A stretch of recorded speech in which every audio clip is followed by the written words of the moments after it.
Facebook এবং YouTube এবং টিকটকের মধ্যে ভাইরাল একজন আছে যার নাম হলো ওমর। তার কথাগুলো যুবকেরা ফলো করে এবং শেয়ারও দেয়, কপি লিঙ্ক করে করে ফর ইউর মধ্যে নিয়ে যায়, ভাইরাল করে দেয়।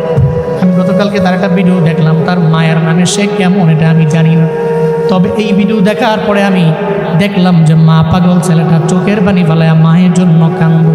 নেপালের পাহাড়ের সামনে দাঁড়াইয়া বলতেছে, আমার মা দুনিয়ার মধ্যে আমার সবচেয়ে বড় আপন। আমার মায়ের বিরুদ্ধে কথা বললে আমি কোনো আইনও মানি না, কাউরে আমি চিনি না, কারণ মায়ের মতো আপন আমার দুনিয়ার মধ্যে কেউ হতে পারে না।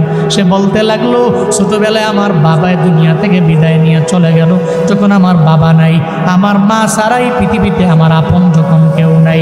আমার মায়ের গার্মেন্টসে চাকরি করে করে করে করে কোনো রকম জিন্দেগি চালাইয়া আমারে ফালাইয়া যায় নাই, বরং পরিশ্রম করে করে আমার মা স্কুলের মধ্যে আমারে পড়াইলো। আজকে আমি অনেক মশহুর হয়ে গেলাম, প্রসিদ্ধ হয়ে গেলাম, সবাই আমারে চিনে, তবে আমি মায়েরে ভুলতে পারি না।